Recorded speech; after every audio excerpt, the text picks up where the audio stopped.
Hi, I am Sophia. Welcome to True Payback, where story hits different. Hit subscribe. Let's dive in. My father has a signature move he's been performing my entire life. He waits until there are witnesses. That's the important part, the witnesses. A slight delivered in private he always seemed to feel was a wasted slight. The audience was the point. The audience made it real. I learned this when I was 9 years old, standing in the kitchen doorway on a Sunday morning while my father described my report card to his brother over the phone. Marginal, he said, not bothering to lower his voice or look away from the window. She's a marginal kid. Solid enough. But nothing to write home about. He laughed at something his brother said.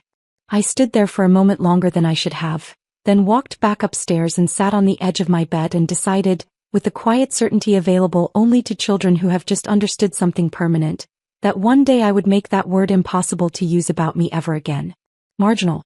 I have thought about that word more times than I could count.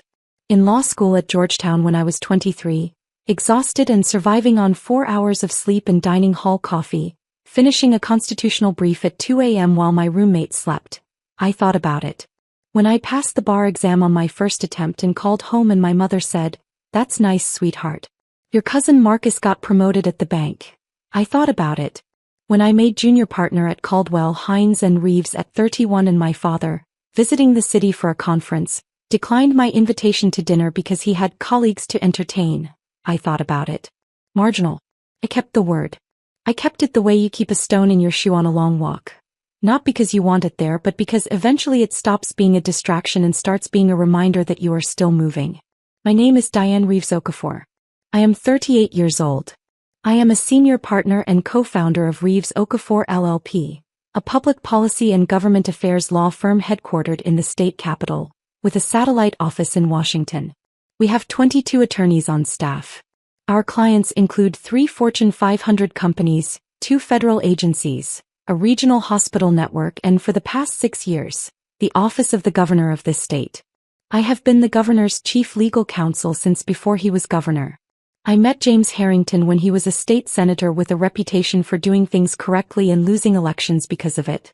I was 32 and had just left a larger firm to start my own practice with my law school roommate, Angela Okafor, who later became my wife. We were 3 months old as a firm, working out of a sublet office above a print shop, when Senator Harrington walked in for a consultation about a public records case that 3 larger firms had declined because the politics were complicated. We took the case. We won it. He hired us on retainer. 2 years later he ran for governor. We ran the legal operation for his campaign. He won by 4 points in a race everyone said he'd lose by 11.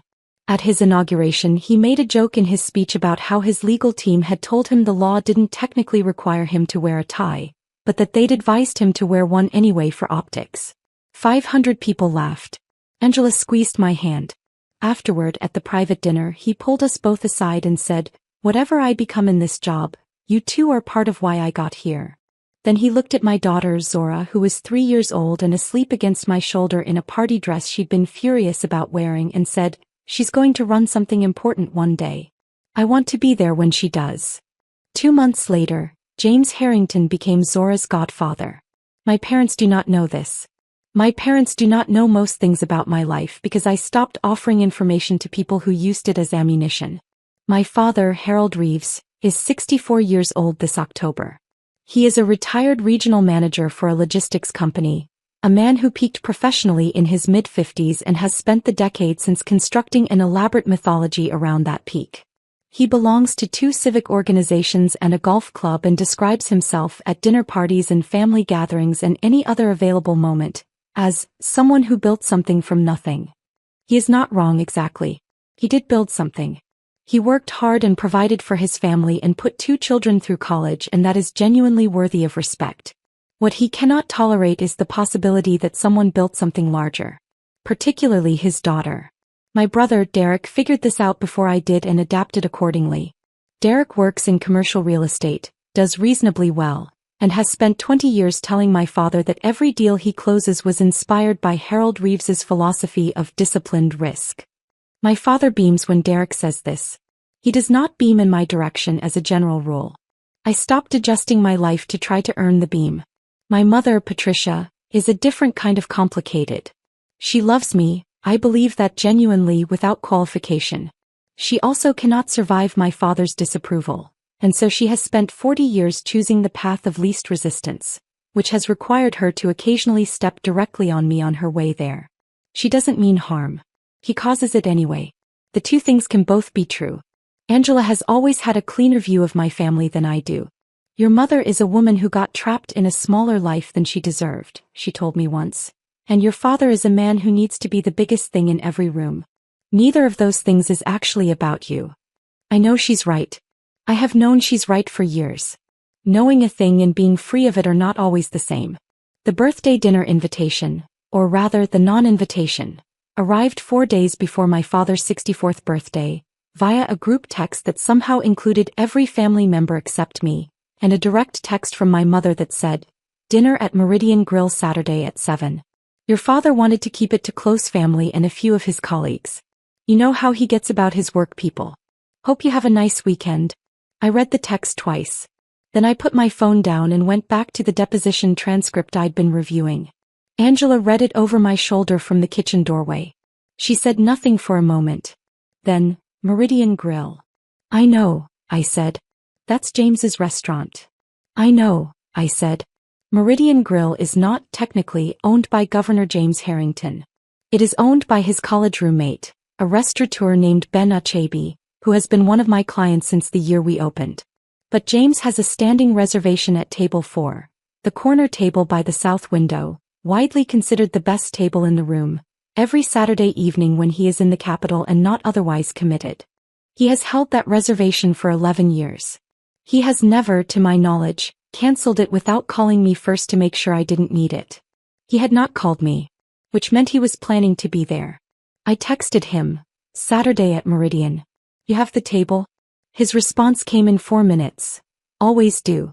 Bring Zora. She promised to teach me her new card trick." I looked at the message for a long moment. Then I texted back, "We'll be there at 7. I did not plan what happened next. I want to be clear about that because clarity matters in the telling of things. I did not engineer a confrontation. I did not call my father to announce my plans. I did not coordinate with anyone.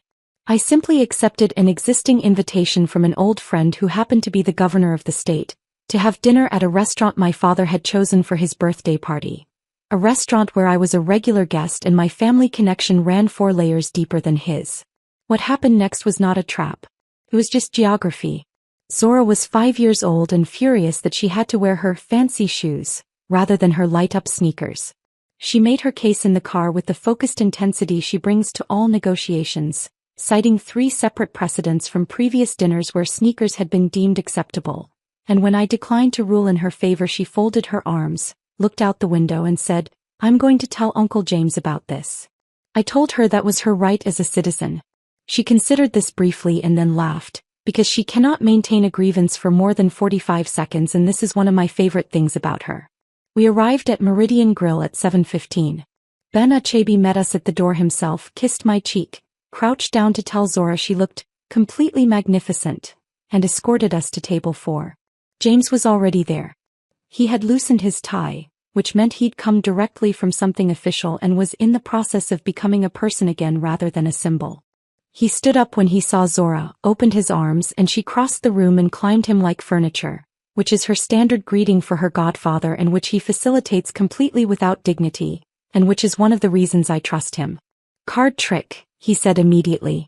"You have to wait until after the bread," Zora said with the gravity of someone establishing ground rules for a summit. "Those are very reasonable terms," James said. We ordered drinks. Zora was given a mocktail that arrived with an umbrella and an orange slice and was the best thing that had ever happened to her. James and I talked through a water rights case his office was monitoring. I was not personally involved, but he values my read on litigation strategy. And then the conversation moved to Angela's upcoming conference in Brussels and then to Zora's kindergarten teacher, who was apparently conducting the class play and had cast Zora as the wind, a role Zora had described to James in a previous call as, "Not a real part because the wind doesn't have any lines, but I am going to be the best wind." "I believe you completely," James told her. "I know," she said, eating her bread. "This was our life. This was just our Saturday. I did not see my father come in. I heard the change. There is a particular quality of silence that moves through a restaurant when someone important is recognized. Not the dramatic hush of a scene, but a subtle shift, a ripple of lowered voices and redirected glances. I had felt it happen for James 100 times. I felt it happen that evening at approximately 7:45, and I glanced toward the entrance because I knew the sound and I saw my father. He was wearing his best suit, the charcoal one he saves for occasions he considers significant. He was with my mother, my brother Derek and his wife Camille, and 3 people I didn't recognize who had the bearing of the logistics industry colleagues he occasionally collected like trophies. He was mid-sentence, gesturing expansively, clearly in the middle of describing something impressive about himself, when he looked up and saw the room. And then he looked at table 4. And then he saw me. The expression that crossed his face in that half-second was something I have catalogued carefully since and still do not have the right word for. It was not simple surprise. It was the expression of a man whose internal map of the world has just produced a location that his map insists cannot exist. I watched him process it. Fable. My presence. The child beside me. And then, the man across from me whose face my father, like most people in this state, had seen on television and on billboards and on the front page of the paper, and who was currently wearing no jacket, sleeves rolled up, laughing at something my daughter had just said with the ease of a man who had been laughing at her jokes for 2 years. My father's mouth closed. It had been open mid-sentence. It closed. He began to move toward our table. James's head of security, Marcus Webb, who is almost always somewhere near James and almost always invisible until he isn't, materialized between my father and the table. Not aggressively. Marcus does not do aggression as a first choice. He simply appeared the way a wall sometimes appears, solid and polite and entirely immovable. "Sir," Marcus said pleasantly, "the governor's table is a restricted area this evening. Can I help you find your party?" My father stared at him, then stared past him at me. I held his gaze. I did not smile. I did not look away. I simply looked at my father the way you look at someone you have known your entire life and can no longer fully protect yourself from loving, even when they have spent that entire life making love difficult. James had turned. He was reading the situation with the speed of a man who has spent years in rooms where the temperature changes without warning. He looked at my father, then at me. I said quietly, "It's all right, Marcus." Marcus stepped back. James rose. And the table rose with him in the sense that everyone nearby became aware that something real was happening, and he extended his hand to my father and said in his public voice, warm and measured, "Harold Reeves, I've heard a great deal about you over the years. Your daughter is one of the finest legal minds I've worked with. I hope you don't mind that we borrowed her this evening." The room was not silent. It was still a restaurant, still full of the ambient music of Saturday night in a good place. But the 6 people at the nearest tables had gone very still, in the way people go still when they understand they are watching something that will be remembered. My father shook the governor's hand. He did it automatically, the way your hand extends when someone reaches for it before your brain has caught up with your circumstances. Yes, my father said. Yes. Uncle James, Zora said from her chair, "That's my grandpa." James looked down at her with complete delight. "I know, Bug. Why don't you say hello?" Zora slid off her chair, walked to my father, and held out her hand with the formal gravity of someone who has been taught that introductions matter. "Hi, Grandpa," she said.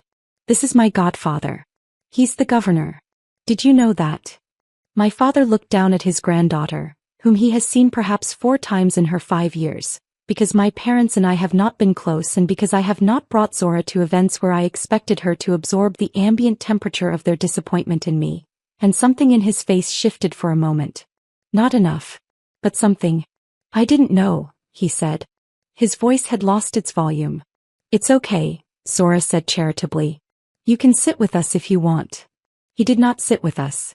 My mother appeared at his elbow. I watched her take in the scene with the rapid, practiced assessment of a woman who has spent 40 years managing the emotional weather of her household, and she touched my father's arm and said something quiet. He allowed himself to be guided. The party was shown to their reserved table, which was, by no coincidence that I had manufactured and by every coincidence of simple restaurant geography, directly in my sight line. James sat back down. He poured me more water. He said nothing about what had just happened, which is one of the things I value most about him. The man knows when a silence is doing necessary work. "Card trick," Zora said, climbing back into her chair. Yes, James agreed. Absolutely, the card trick. She produced a deck from the small sequined bag she had been allowed to bring in lieu of the light-up sneakers, which in retrospect felt like a negotiated settlement I should have seen coming. The trick involved James picking a card and Zora pretending, with theatrical intensity, to divine it through a process she called using my instincts, which involved squinting, pressing the deck to her forehead, and making a sound like a dial-up modem connecting to the internet. James laughed so hard he had to put down his water glass. I watched my father watch this from across the restaurant. I watched him watch the governor of the state lean forward and ruffle my daughter's hair with the ease of a man who knows a child and loves a child and has been present for the small ordinary accumulations of her life. I watched him watch me.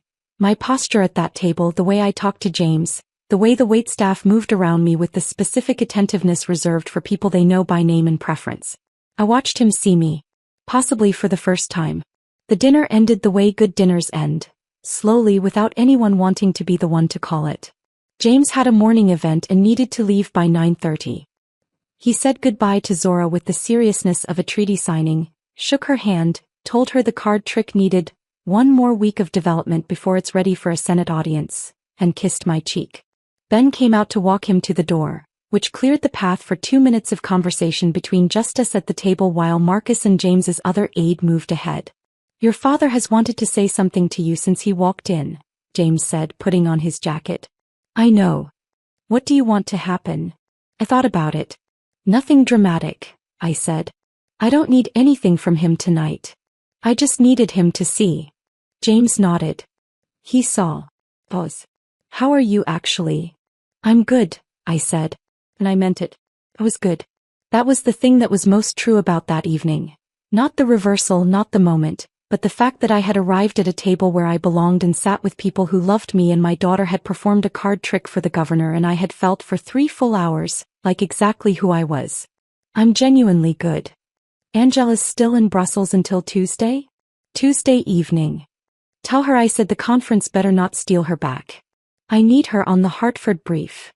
I'll tell her you're emotionally dependent on her legal judgment. He laughed, walked toward the exit, stopped once to greet a state senator he recognized across the room. His security moved with him like weather. I sat alone for a moment at table 4. Then I felt someone standing near the table and looked up. It was my father. Without his colleagues. Without my mother and Derek and Camille, who I could see still seated at their table across the room, pretending to look at menus they had already ordered from. He had come alone, which was not a thing Harold Reeves typically did. Harold Reeves worked in groups. He performed in audiences. Coming alone to say a thing was not a move I had ever seen him make. He did not sit down. He stood at the edge of the table with his hands in his jacket pockets, looking at Zora, who had fallen asleep in her chair with the card deck still in her hands and her fancy shoes dangling 3 inches off the floor. How long, he said. How long what? How long have you known him? 6 years, I said. We represent his office. We have since he was a senator. My father was quiet for a moment. He calls her his goddaughter. He is her godfather. Has been since she was 3.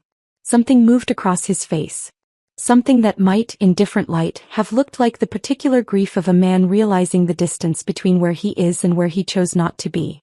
Your firm, he said. How big is it? 22 attorneys. 4 major federal clients. We're opening a second DC office in the spring. Silence. You should have told us, he said. And in his voice was something I had not expected. Not accusation exactly, but something rawer than that. Something that wanted permission to be hurt by not knowing.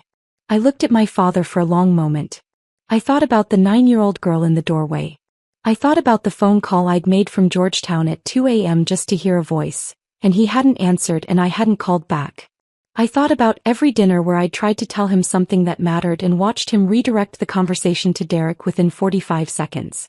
I tried, I said. For a long time I tried. He didn't answer that. I didn't need him to. She looks like you did, he said, looking at Zora. When you were small. I know, I said. People tell me that. He stood there for another moment. Then he said quietly, happy to have you stay and order something if you'd like.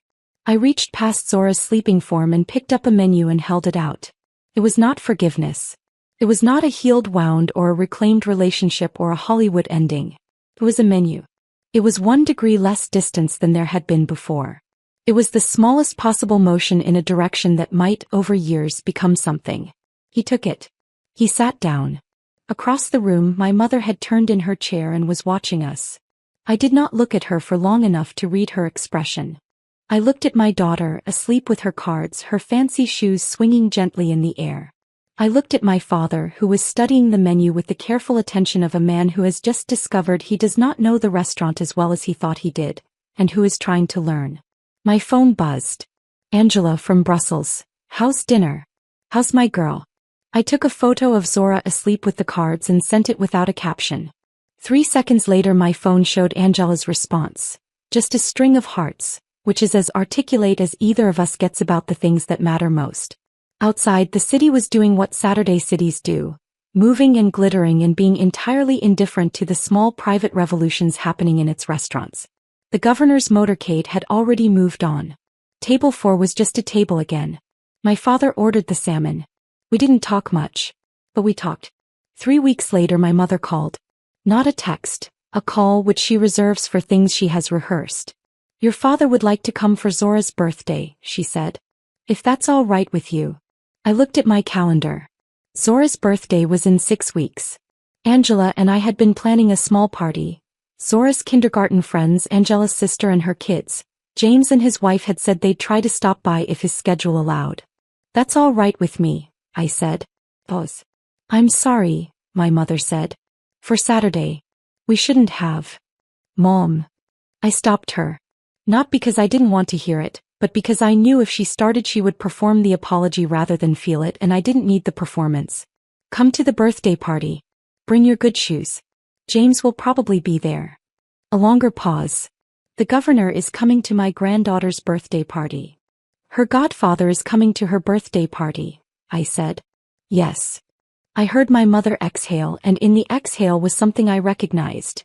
The sound of a woman recalibrating. Of someone discovering that the world is larger than the map they've been using, and deciding tentatively whether to update the map or keep using the old one. We'll be there, she said. We will see. My mother means things in the moment she says them. What she does with the meaning afterward is its own separate question. My father is not a man who changes directions easily. Saturday was one dinner, one moment, one small motion, not a transformation. I have not revised my understanding of either of them based on one evening. But Zora will have her birthday party. And her grandparents will be there. And her godfather will probably do something ridiculous that makes her laugh, and she will climb him like furniture, and my father will watch this and keep watching, and somewhere in the watching he will be doing the long, slow, difficult work of seeing a life he underestimated. That is all I ever wanted. Not worship. Not apology. Not the particular satisfaction of watching someone who dismissed you discover they were wrong, though I will not pretend that moment had no sweetness to it. Just to be seen. Just to take up the space I actually occupied in a room I actually belonged in as the person I actually was. Marginal. My father's word. My stone in the shoe. The thing I kept all those years, not because it empowered me but because it reminded me that words said carelessly by people who should know better do not become true just because they're spoken by someone whose approval you spent too long wanting. I'm not marginal. I have not been marginal for a long time. I was never actually marginal. I was 9 years old and not yet what I would become, which is a different thing entirely. Zora is 5. She does card tricks. She negotiates shoe exemptions with the precision of an appellate attorney. She has a godfather who is the governor of the state and who will be at her birthday party in 6 weeks with a card from his official stationery that she will keep forever and show everyone at school. She will never wonder, standing in a doorway, whether she is enough. That, more than the firm, more than the clients, more than table 4 at Meridian Grill on a Saturday night, that is the thing I built that matters most. That is what I have to show for it all.